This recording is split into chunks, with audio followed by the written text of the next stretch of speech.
Hello, hello, hello. It is day 27 of 30 on Collage of Health Yoga. And without much ado, let's pick our card. Got my glasses on. I actually have like PJ-ish yoga clothes. So you can imagine the type of class it's going to be. So let's see, how about card? Why don't we do, oops. What do we do the top card? Blackberry. Ooh, you got the devil. You got the devil card. Card number 15. It's pretty. So the blackberry is the devil, maybe because it grows like unstoppable. I don't know. So when I think of the devil card, I think of addiction. I think of clinging. And I guess the blackberry in some ways is a clinging vine. I think of our clinging to something that causes us suffering. So let's read about it. We'll find out. So I gotta kind of put my glasses down.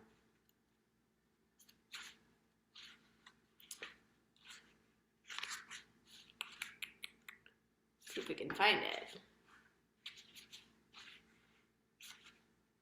Got the number.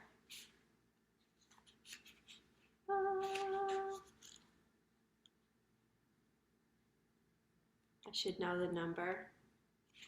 Should have had them memorized.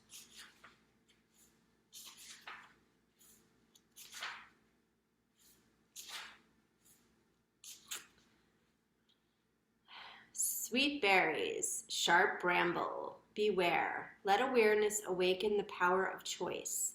Break free of the desires that keep you trapped. An old cast iron pan lies on top of a rust-colored napkin. Inside the pan is blackberry pie with a carefully crafted lattice top. A beautiful antique silver pie server is set to the side. Blackberry brambles brimming with fruit and flowers surround the pie. A blue bowl is full of lush berries. Cinnamon spills onto the table. Measuring cups and spoons sit nearby. Know what keeps you bound can set you free. You may be feeling trapped by something you love. It feels good, yet you are depleted. Blackberries are delicious, but the vines strangle everything in their path. Do not become ensnared by the sweet fruit of pleasure while ignoring your true needs. In Sleeping Beauty, Bramble creeps over the land, protecting the people while they slumber.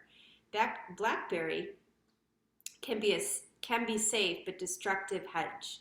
Consider what desires you are indulging. Are they keeping you from seeing the light? Be your own prince and cut them away. Wake up and choose transformation. It's really interesting because I just spent 2 hours digging up bramble outside. So there you go. Crafting with the devil. Go foraging for wild blackberries. Delight in their sweet, delicious taste. Mind the thorns. Place a crown of blackberry vines on your altar to loosen yourself from the pursuit of adoration. Make a blackberry sugar scrub. Invite release as you cleanse your body. Right. I was wondering if we're going to get that card through our 30 days, and we did. Let's get going on our yoga.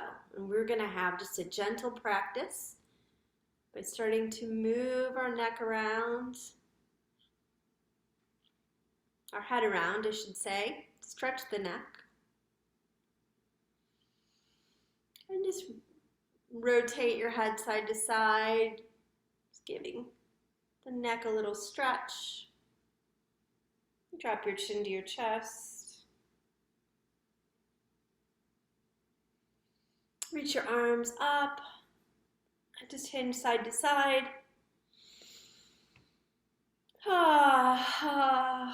Let's do some inhales and exhales. Inhaling up and exhale down. Inhale and exhale. And just follow your own breath a few times.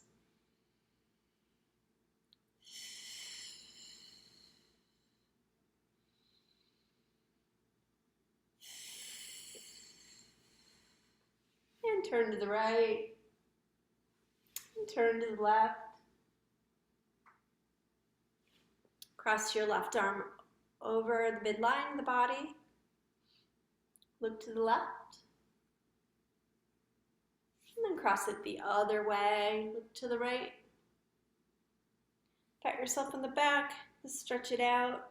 Maybe hinge side to side. And the other side. Just allowing for a stretch. And if you're on a block like I am, come off the block. And let's do some hip circles, circling around in either direction. So when I think of addiction or the devil card, I think of the hungry ghost, never satisfied, always wanting more. Always holding on to and gripping what they have, but still wanting more. And I think about what I've given up in my life that I've been addicted to.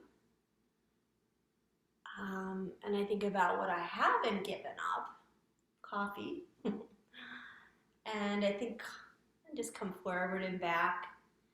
I think about coffee, not that it's like, I guess the devil seems like a severe card for coffee, but I do think about how I would suffer if I gave it up, how I'd have terrible headaches and how I would really, really, really miss it. So it's always good to just come forward, lean forward. It's always good to think about what we hold on to that would create suffering if we let it go. Because ultimately, when we leave this plane of existence, we leave it by ourselves. We don't leave it with coffee. We don't leave it with alcohol. We don't leave it with other people or our material goods. So I guess in these times of unsureness or change, where we're not really sure about the trajectory of life, it's kind of a good idea not to grip on anything, especially any way of being too much, because we don't really know how things are going to go. So once again, just kind of hinge side to side to stretch out your torso. We just know that if we stay present and in the moment, we don't have to grip on anything, because the present state of awareness continually changes. So there is no gripping, there is no going back, there is no reaching forward, there's just the now. And that now just evolves into the next moment and the next moment and the next moment.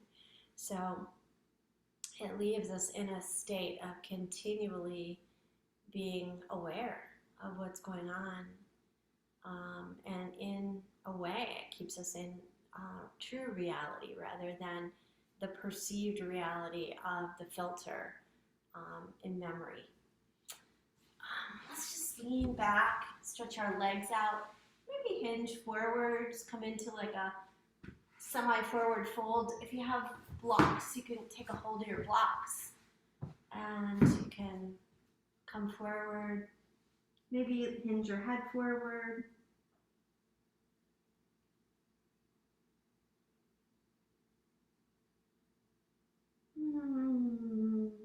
Just settling into your breath, settling into the fold.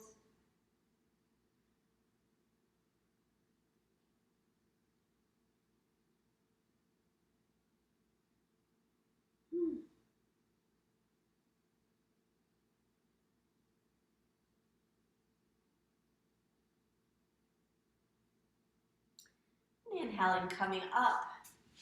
And let's come on to all fours. And let's do some cat dogs. Oh, it feels so good.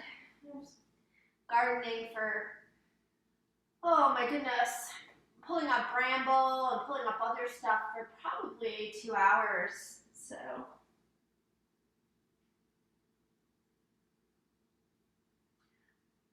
part of the time was bramble and part of the time was pulling up some bulbs that I'm going to replant.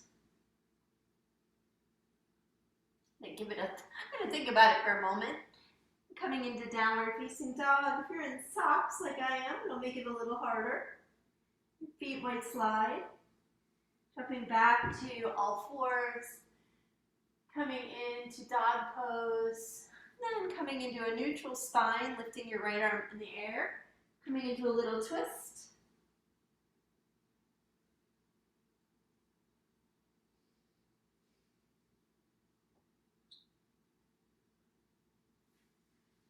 Coming up, left arm in the air, and then thread it through.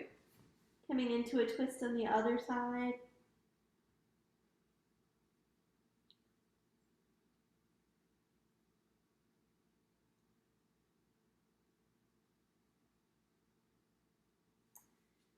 And coming up onto all fours.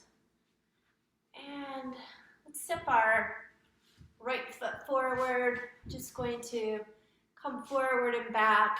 Try to face this way, make it easier. So just leaning forward and hinging back.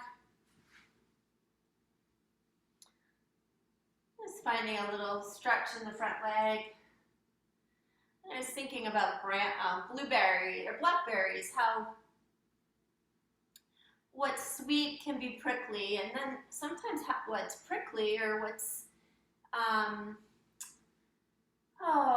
bitter can be sweet. You know, there's a long time ago, I remember reading in the yoga, I think it was called the Yoga Discipline, a book that I have, that the bitter turns sweet and the sweet turns bitter. And, you know, that's so true. You know, sweetness can be almost bitter, and the bitterness after a while can almost become a sweetness.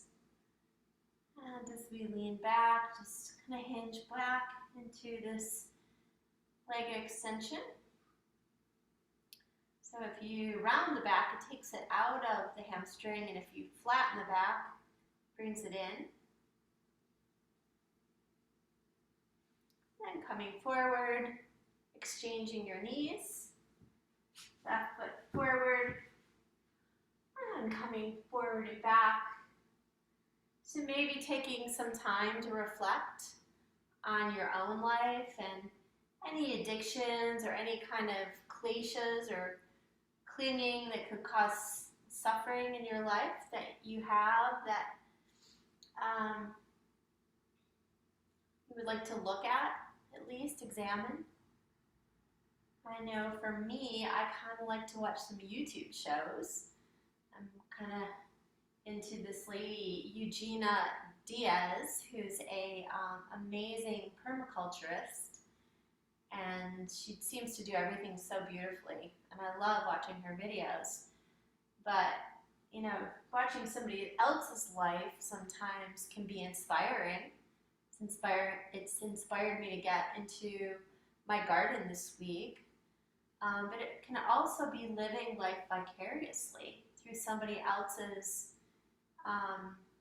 experience. Just lean back. It's not necessarily good or bad, it's just something to examine.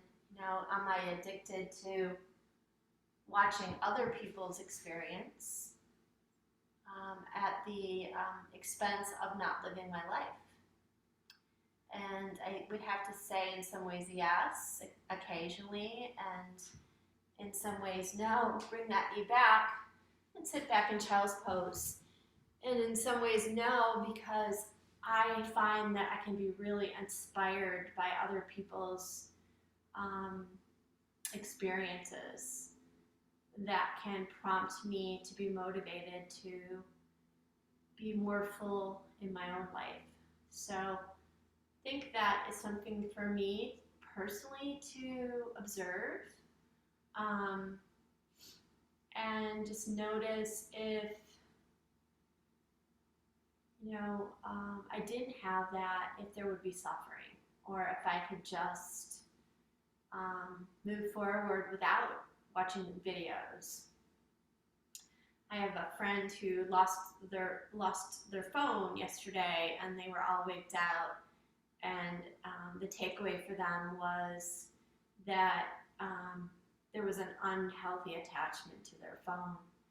And so in some ways it might have been positive for them to have had a disruption in their patterning.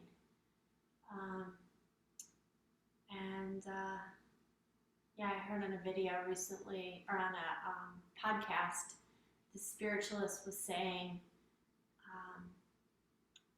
that there are things in life that are positive, that are pattern disruptors, because patterning can create this samskara, this pattern of living that repeats itself, that we are so unaware of, and then we just, it perpetuates itself, life after life.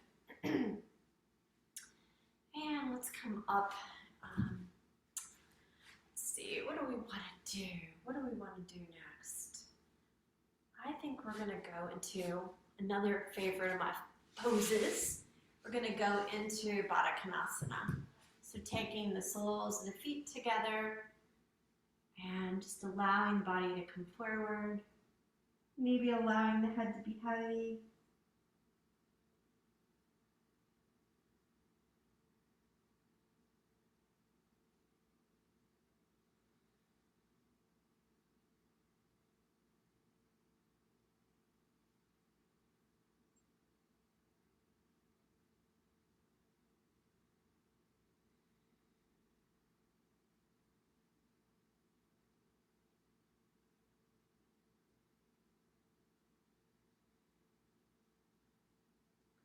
One of the positive things of the fast that I did, even though it was only the 4 days, was it seemed to disrupt the patterning of me eating unhealthily.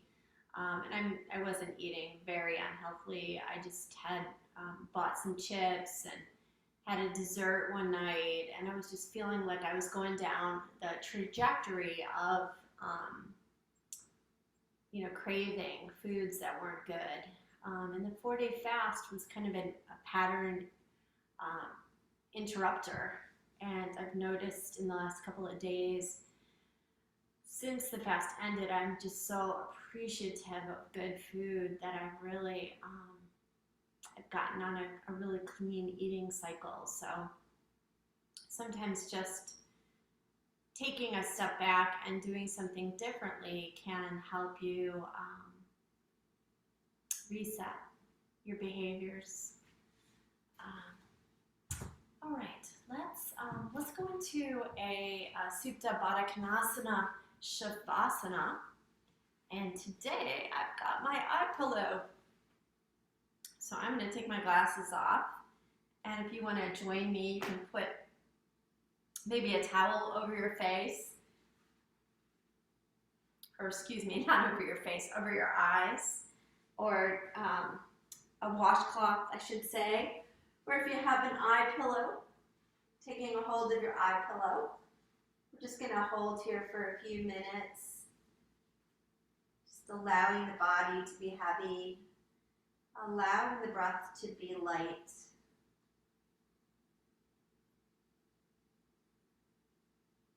Allowing the energy to go to a place of sleep, basically. So we want our energy to go to sleep. We want our awareness to stay awake.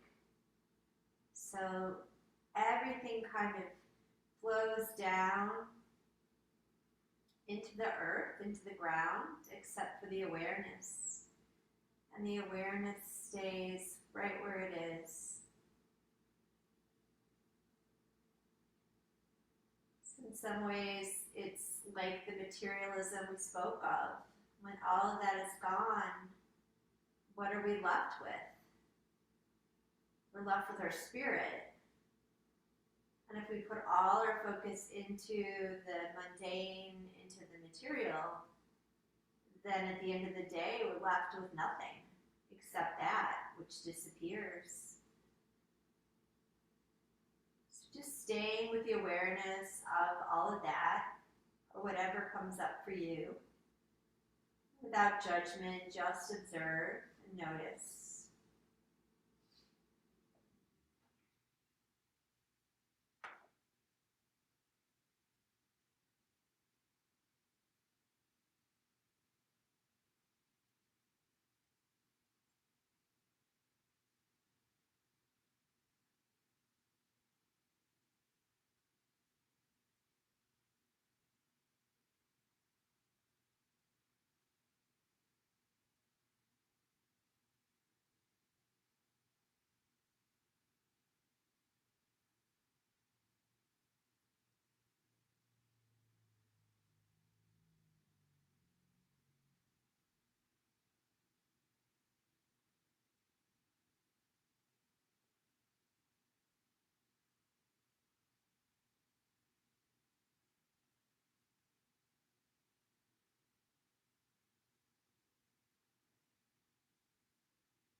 And just wiggle your fingers and toes.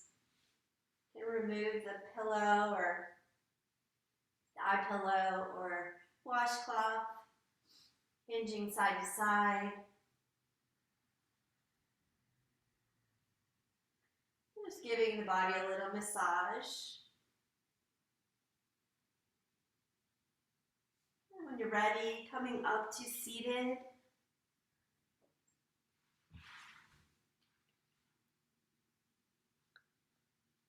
And let's close with an Om. Taking a breath in and let the breath go. And then taking a breath in, holding at the top of the breath and exhaling with an Om. Om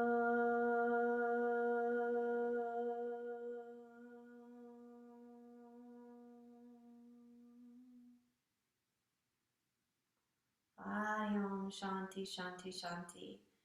Peace here, peace everywhere. Namaste. Thank you for joining me.